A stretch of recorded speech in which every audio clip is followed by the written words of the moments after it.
It is, yeah. No, definitely. If they're going for to winning the league, of course it is. But the way they played, I don't think Tuchel about it. No. That cutting edge of getting people in the box. If Lukaku's flying and he's fit, maybe he scores 2 tap-ins. They could have easily won that game, Chelsea. Easily won that game. Playing not so great. You can't turn around and say United could have easily won that game. No way. It was by hook or by crook they were going to get a result. Look at the goal that they did score. And if Rudiger puts that in at the last kick of the game, then that's fouled. Has that fouled, the way United went out to play? We're saying they've got their point. They've got their point. They're a little bit fortunate, in my opinion. But going forward, they have got to get a template to play. With the players they've got, they should be playing... They should be closer to them top teams. They should be closer to Chelsea at this moment in time. We're talking, I know Ollie's gone, but we're talking 3 years down the line. And I don't see the progression that should have been there.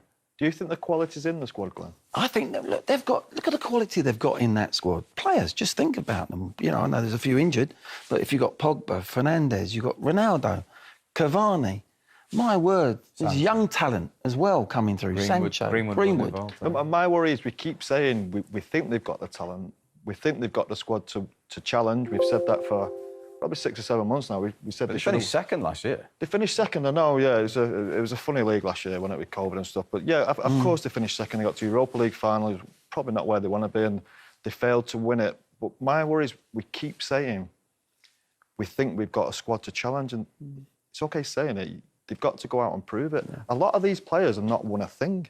Cristiano's won, Cavani's won, I'm sure, PSG, Varane's won.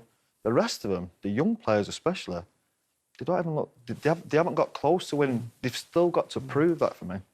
But I think that if you're going to play in a more expansive way, a way that Manchester United are going to play in the future, this is what we're going to play in the future. So the new manager's going to come in and he's going to have his ideas.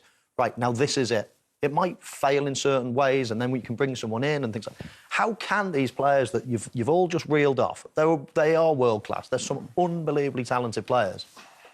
But if you're Cristiano Ronaldo, or if you're someone playing up front today, and you've got a back four that full-backs don't move, you've got 3 sit in midfield, and then you go and say to Ronaldo or Fernando, go and do your stuff.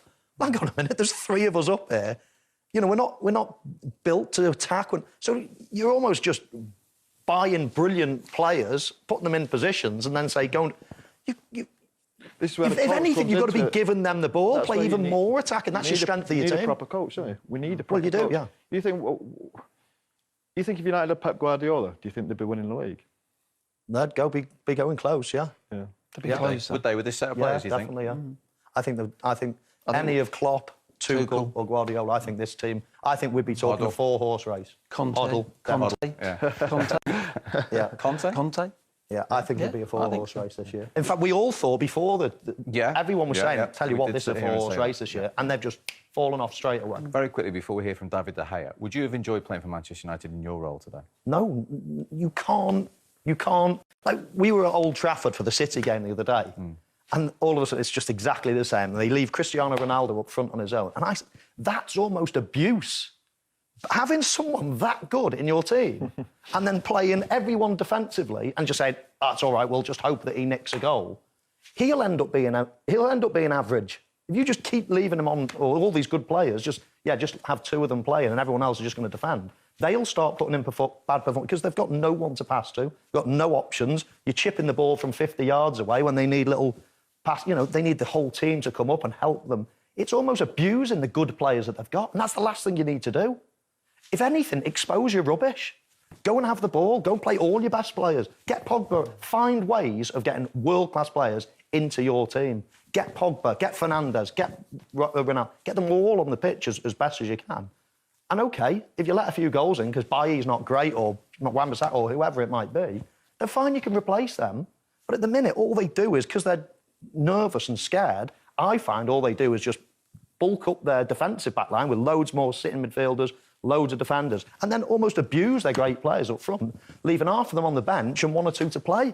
Oh, they've got no chance. Is that because they're not good enough, Michael, or because they're not coached well enough? Who, the players? What do you think? Players playing today. You're here to answer the questions. What do you think? I think it's a bit of both, Steve. Do you? Yeah, because I think them 3 midfield players today, your midfield player, your role as a midfield player is to make your team play football.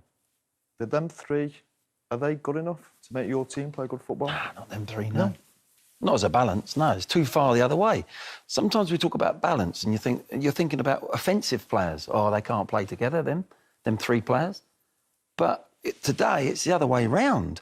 That's what I'm trying to say. That team is Man United, a Man United midfield, cannot go and progress playing them three in midfield. That's what No I'm saying. chance. It's everything short-term thinking. Yeah. Everything short-term at the minute. It's trying to get a point at Chelsea. Do you know what? Forget Chelsea. Let's get beat 3-0.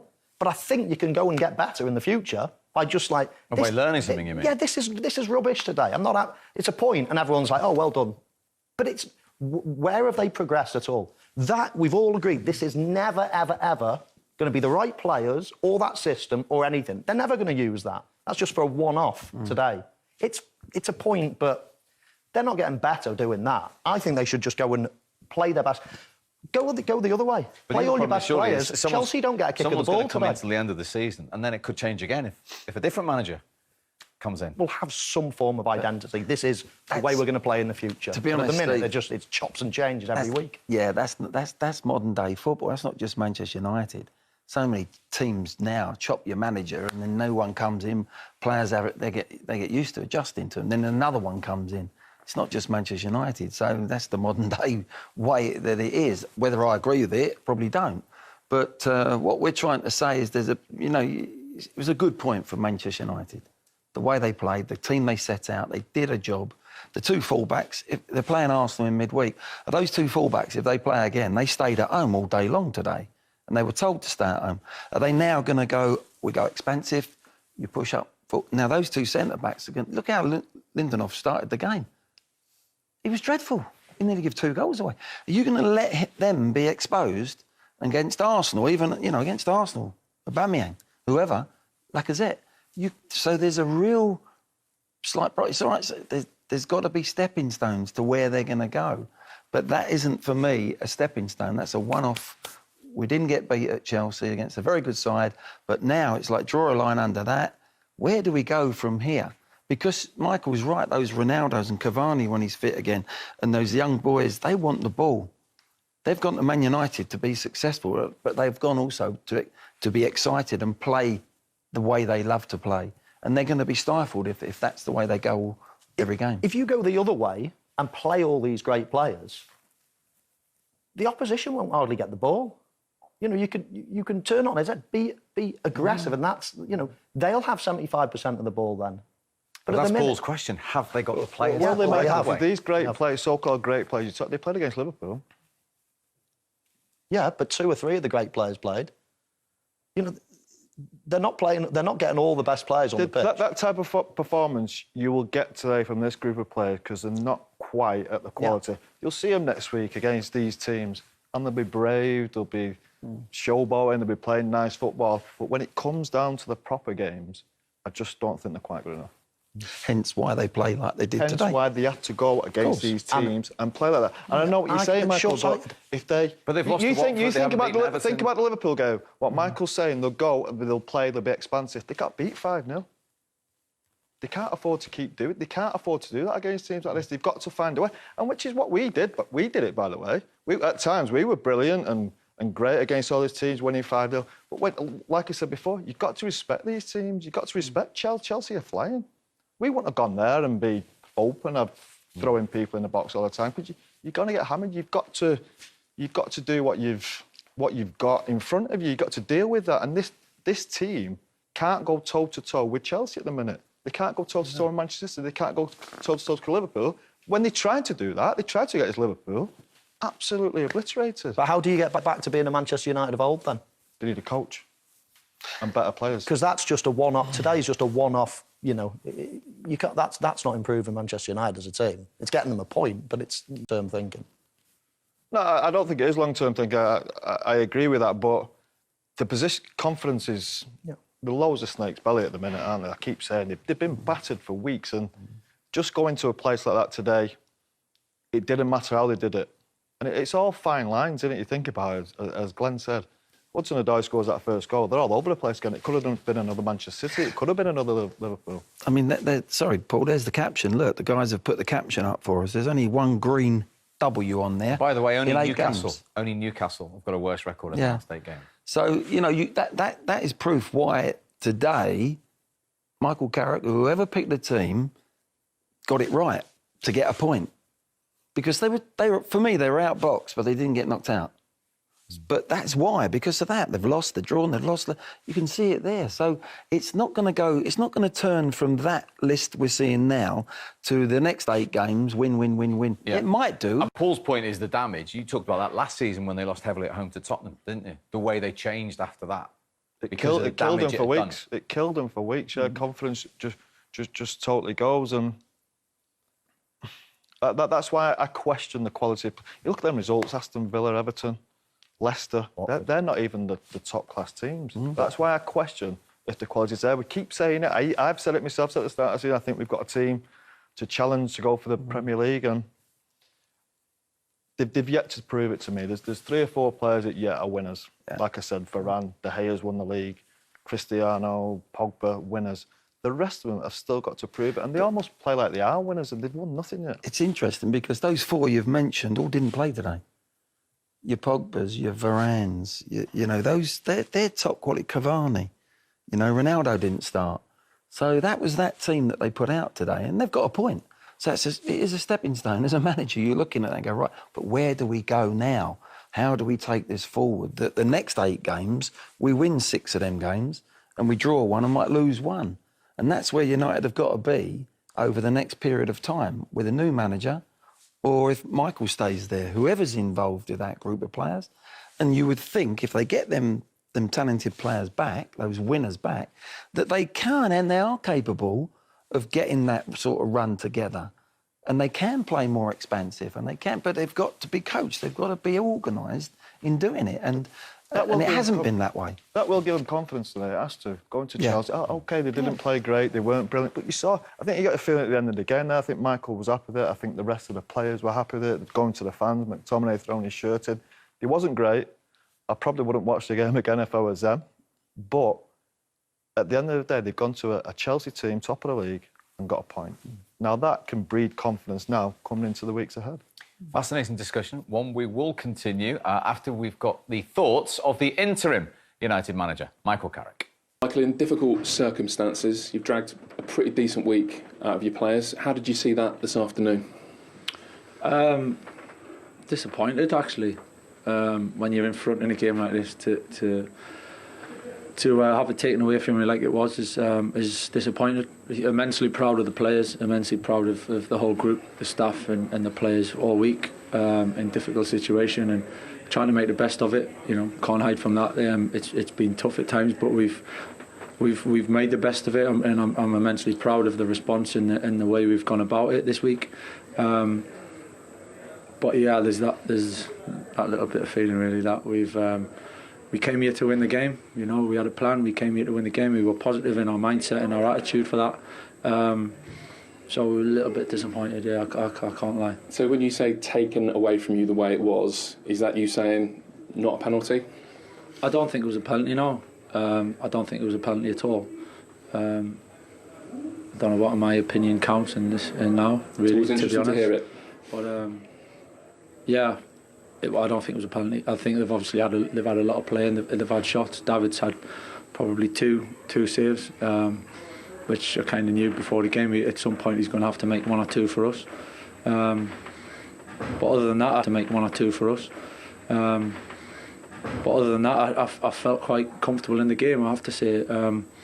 Of course we want to be better in terms of having the ball in possession and you know, I'm not getting carried away with that. Was a fantastic all-round performance, but I thought we defended ever so well. I thought the attitude was absolutely top from the boys and putting bodies on the line when we had to and sticking together and working back and tracking back. And we've obviously got to do the other side a little bit better, but I cannot fault the boys one bit from today. So tactically, like in terms of your plan, did the game kind of go how you expected it to go? Did you think it would be a counter-attacking day, if you like? We came here to take more of the ball. We came here to to put our foot on the ball and hide the ball at times as much as we could. But yeah, of course, I understood what the game was going to bring, and yeah, probably in some ways it panned out that way. I wanted us to be a little bit more dangerous on the break, and if you have a few more moments than we did, but it's a good Chelsea team, you know. They're playing well. They've had a great run of results, and so to come away disappointed and feel like we've left something out there, in some ways is a positive, you know. To look at one or two of the things that have maybe been better this afternoon and better this week, the pressing typified by the goal. I think there's a lot made of that pressing, to be honest. I think there's Too much. I don't know. I don't really. I get there's times when we haven't been good this season. I totally agree with that. But I think over time we've pressed ever so well as a team. Certainly in recent seasons, and at times this season we have. But when something gets thrown out there, it's easy to everyone just agree with it and repeat what's been said. But that's how it is. I expect the criticism to grow when something is suggested. That's the nature of the business. But we know that's not true. But we also are realistic, and we know that it hasn't been good enough at times. So I'm not defending that at all. But pretty much every game, bar 2 or 3, I'd say we've set out to press. We did that today. I thought we won balls high up the pitch. We had to drop deep at times, we had to be compact, but we always looked to get on the front foot in some way and have a trigger to press. And I thought the front three did that ever so well and stopped them playing little passes through the middle into Jorginho, which they're good at. And it was a different side. I said about Jadon during the week, you know, he showed both sides of his game, and today exactly the same. Bruno the same, Marcus the same, and the boys that came on. So from that side of things, I was very pleased. And Fred, with that interception at the end and jumping and pressing high, what Fred's so good at.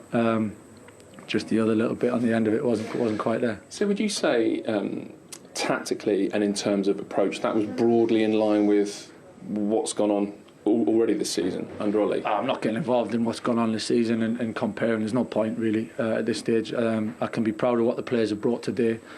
We had a plan. I thought Fred, Scott and Emmanuel were terrific in there. I thought the front three were terrific, and I thought the back four defended ever so well when they needed to, and when they stretch you, you know, they ask questions of you. They put a lot of bodies across the back line with a wing back stretching the full width of the pitch and runs in between the back four, and we had to drop Scotty in there at times, and we had a plan for that.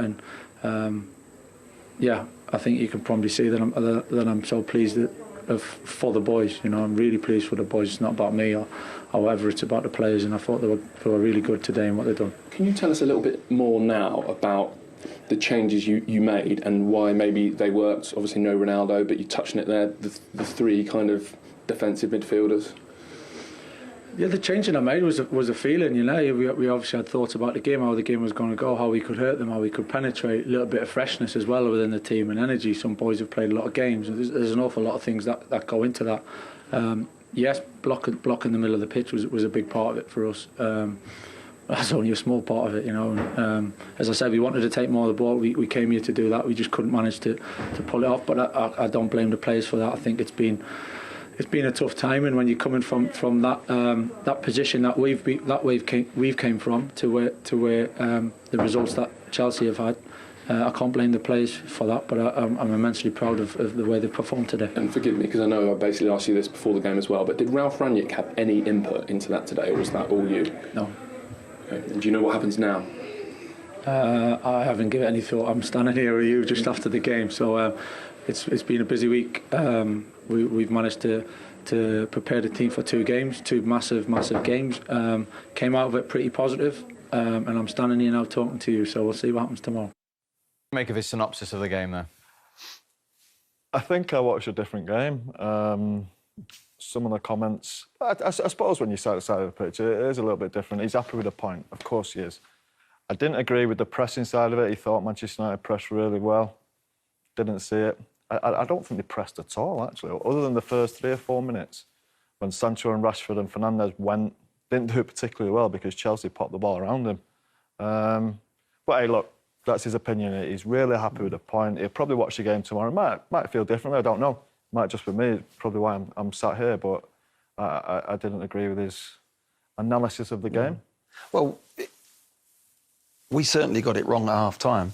than ourselves, didn't we? Because we put together where they went to press and Chelsea played through them and round them and got out and looked dangerous. So I think sometimes, you know, from down there, you see, especially now it's early in his sort of career with Manchester United being the head coach, if you like, whether it's interim or not, you just watch one game. You watch your team and everything is about your team. As you get older and more experienced, you then see a much bigger picture. But I can imagine that Michael will go back and look at that on tape and go, actually, we didn't quite press as well as I thought we did, or blah, blah, blah. So it's a learning curve for everyone. But it's, I think Paul's right. They didn't press very well for me. I thought they got it totally wrong at times. And they got away with quite a lot in that first half particularly. But he's proud of the way they played. He's proud of them getting a point. But you see it differently when you're in that technical area. Yeah, like the penalty as well. He didn't think it was a penalty. Yeah, good point. Yeah. Oh, no, exactly that. Listen, you do see it differently, don't you? You have to. You know, supporters see games differently to neutrals, and of course, I'm sure Michael will in the future have a more balanced view on a game. But something like the penalty, I think all three of us thought was a certainty. And yeah, Paul's right in terms of the pressing. It was done a little bit, but it was done very poorly, and Chelsea got out on numerous occasions. So lots to work on. But as the guy said, he will be delighted with a point, and he's sort of done his job now, hasn't he? In many ways, and we'll see what the future holds for him. Well, let's remind ourselves of the main talking points. First rule for Jorginho as midfield player. If you're last man for a reason. Your experience normally, or sometimes it's just through pace. But an experienced player like Jorginho, he's trying to pluck this out. He's trying to look clever. Head it away. Clear the ball. He's trying to bring a ball down out of the sky. Credit to United, to Sancho and Rashford for putting him under that pressure. But Michael, you're going to go into show us. Yeah. I can't understand Rashford's run after he makes a mistake. Well, you look at this. There's three players this side of the ball anyway. I don't mind Hudson-Odoi by the referee making his run over there. But I don't know why the other players from Chelsea don't sprint. The other thing is, and it hasn't cost them. But what Marcus Rashford is doing, I have no idea. He's got 60 yards to run. The one thing you cannot do is go in front of the ball. So all of a sudden, Sancho has got no option whatsoever. People might look at that and think, oh, that was selfish. He had no option but to score himself. Rashford killed him, really. Thankfully for Manchester United, the finish was brilliant, and he actually shimmied the goalkeeper to go to Rashford. And it did. He moved over about a yard and he slotted it in that area. So it was a brilliant finish. However, Marcus Rashford needs to have a look at that and think, wow, if that happens again, I've got to be very, very careful. A little statistic there for you. Jadon Sancho, the third youngest Premier League scorer at Stamford Bridge. Look who's top of the pile. October 94. As a baby-faced 20-year-old, Paul Scholes scored 2, actually, that day. Remember who the Chelsea manager was? Was it? You're kidding. It was as well, wasn't it? I was just going to tell you they scored 2 as well. Yeah, don't you worry. Yeah. Not quite sure how Philip got on the list, but there we go. Yeah. 20. That was your Chelsea. Mark Hughes got a consolation for you. Did we? Oh, consolation. What score was it? 4-1. 4-1, yeah. At the Bridge. So Michael Carrick didn't think it was a penalty. Oh, clear penalty. Again, he's got that manager's spiel already, hasn't he? Down to a T. He's learnt that from somebody. Look, that was Michael's opinion on it. It's clearly a penalty. If he sees it again, it's... Do you know what? You feel it's a little bit soft one. He's a little bit unlucky, Wan-Bissaka, because he doesn't quite see him. He's just going to kick the ball. Yeah. And he goes right through his leg and gets the ball as well. And look, I'm sure... Michael must have seen it again. How he could have any arguments about that, I'll never know. That's a penalty. It's a penalty. I'm not so sure that Silva's being that clever. I think he's just reacting to try and get a touch on the ball to maybe get a shot on or whatever, pass it to someone. But Jorginho had his chance to make up for his mistake, and he took it. I didn't fancy him, I've got to say. We were saying, look, there he goes again, looking at the keeper. Great confidence, that. It's brilliant. I'd love to have the... It's the best way to take a penalty if you've got the confidence to do it, yeah. But not many people have. No. He just, at the last minute there, took his eyes off the keeper. So actually, when he's striking it, I don't know if we can see that again, but he's actually looking almost in... But look, he looks at the keeper, and now look at him, his eyes go back down. He's not looking at the keeper. It's almost like looking in between where the keeper is and where he's got to kick the ball. He's making sure the ball hasn't moved, Glenn. Is it still there? Uri Geller's in the stand. A striker would have liked Antonio Rudiger's chance right at the end to win it. Yeah, and I should have gone with his laces. I think you need more control in this situation. I think it's a side foot volley. You can still get an awful lot of power from the side foot. Going with your laces there as hard as you can. I hate to say it, but it's a defender's finish. I asked It fell Scholesy, to the right actually. person. It fell to the wrong person. I looked at Glenn at the time and I said, that was a side foot, wasn't it? And he said, yeah. And then I thought, when I'm going to ask Scholesy, he would have laced it. But actually, Scholesy agreed with me as well. You would have side foot. Well, I think it is a side foot finish. You're right. Whether I had a side foot at the time, I'd have probably just shut my eyes and tried to smack it in my legs. But I do actually think it is a side foot finish. A little stiff ankle, Michael. So just a little bend into that top. And you can get loads of power when it's on a volley anyway with the side of your foot. The power's not power's on the ball. Power's on the cross. But for me, look carefully. Does it hit his shin? Does he shin it? Let's have a look. Yeah, it looks like it. Could be. Off his shin pad, yeah. This could be off the bottom of his Centre ankle half, don't shin. it? Oh, don't look. No. Oh, Looks a bit don't know. lacy, doesn't it? Yeah. Oh, dear. Great Too much finish, time great for a finish, centre half, whatever it that. was, Think about it. Yeah, too much time to think about it. Wan-Bissaka at the back post left him as well. Yeah. I mean, it was... More to the point, yeah. Yeah, I mean, it was there was 3 players at the near post marking Lukaku.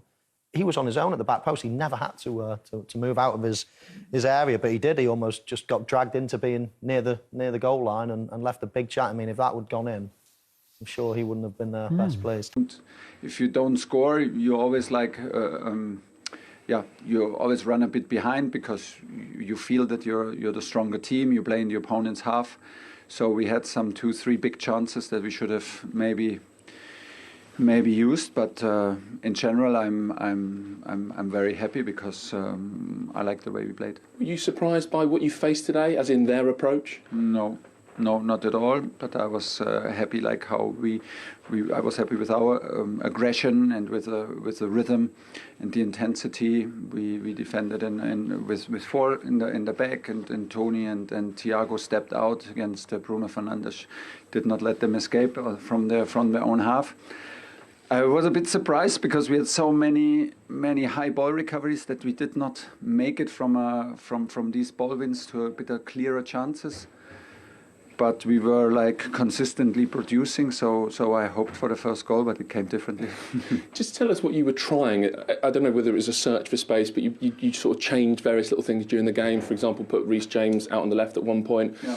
What were you striving for? Like, where was the space? Well, then it was like absolutely clear that they only play with 2 strikers, and you don't need a back 4 or a back 5 for 2 strikers to defend. So we had a back 3 that was enough.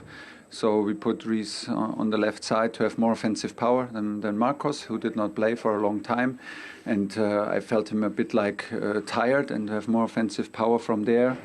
Put Hakim to him with the left foot, and they had a new right side with Mason and Christian Pulisic, bring new energy from the side, and later with Romelu a bit more presence in the middle of our attack. Could have worked out. Was a nice piece of play in the very last minute between Hakim and a fantastic run of Christian, I think, and a good delivery. Would have been deserved, but okay, we have to live with it. Did you feel at any point this afternoon like you were facing a Ralf Rangnick team? Like, I know he wasn't in the dugout, but did you look at certain things and think, this is Rangnick? No, not at all. But fine, no. How do you see it now at the top of the league? It's starting to look like a really exciting 3-way race. Yeah, we cannot be surprised. Things like this happen. It happened now twice to us that we invest so much and we played such good games against Burnley and against Man United and feel a bit disappointed because we think we did by far enough and push the limits and push the standards to win these games. So, but over a long season, you drop points and you dig in and you try to steal them back if somebody steals points from you. So this is what we do and don't count the points. And when you are 4 up, one down or whatever, we're in the middle of the race and this is where we want to be. And from there we go. and they lead the race by a point. Philosophical there, Thomas Tuchel. He's, as you alluded, very happy with the way the team played. Oh yeah, I think so. I think it was slightly raggled inside. He put on a brave face there. But over the last 2 games, they drew against Burnley and they only got the point there. But listen, watching that game, they could have been 5 up in the first 20 minutes. So his performance-wise, he's quite pleased with the way the team have set up, the desire that they've had, the passion, the winning the ball back as well. He was right. We're expecting, looking at that Man United, they were going to counter. And with a bit of pace, with Rashford, maybe Sancho, and they never had a chance, really, in that first half. They were totally dominated. They give a goal away, but they've responded. So from his point of view, he's thinking, well, we went 1-0 down as well. We responded, and in the end, they were hanging on, and we could have easily won with Rudiger's finish. It's not the difference you were alluding to. He's basically saying there, if we keep playing like that, it's fine, we'll win a lot of games. I think Lukaku's a big difference to him. They need to get him fit and keep him fit. If they get him fit, keep him fit, if he can play the rest of the games this season, they're going to have a great... I really didn't fancy Chelsea at the start of the season. I'm not sure why looking now, because look at that coach, the way he speaks, the way he coaches his team, they're well-drilled, they're confident, everyone knows what they're doing. They're just lacking, the last couple of weeks especially, they just lacked a centre-forward. I think Werner, he's really struggled for me. He doesn't look like a natural centre-forward. I'm not quite sure what he is. I'm not quite sure he's good enough for Chelsea. But Lukaku coming into this team, they've got a great chance of winning the league. Because incredible, Michael. We talked about Jorginho last season being the top scorer in the Premier League with 7. As we sit here now, Reece James is top scorer in the Premier League with 4. Yeah, it's incredible, and they were all penalties, weren't they, the last season? Yeah, 6 of them, I think, yeah. So, well, Scholes's right. If Lukaku plays every game, then you can bet your bottom dollar that he's going to blitz through that. He'll be well into double figures. So if they can get him fit, then there's a natural source of goals that will be a regular source of goals as well. They look a well-oiled machine. You know, Man City, Liverpool, of course, they, you know, can run right against anyone, but they look like a well-oiled machine, as I say. Tuchel is just a phenomenal manager. I love listening to him. You do, don't you? So informative, explains everything really well. Yeah, Chelsea are there to stay. I think they're going to be certainly there. Come May, we're going to be still arguing who's going to win the league. Do you think, with these 3 teams there at the moment, this could be one of the most exciting title races in years? Without a doubt. Without a doubt. It's 3 class horses that have got to the top of this table. And, you know, City could easily win it. Liverpool are good enough to win it. I think Chelsea are consistent enough to win it. So, yeah, it's... the thing with Chelsea, not many teams in the history of... 17 players have scored for them. 17 players, different players have scored. Now, if Lukaku does start scoring, on top of that, you've got to have a chance, haven't you?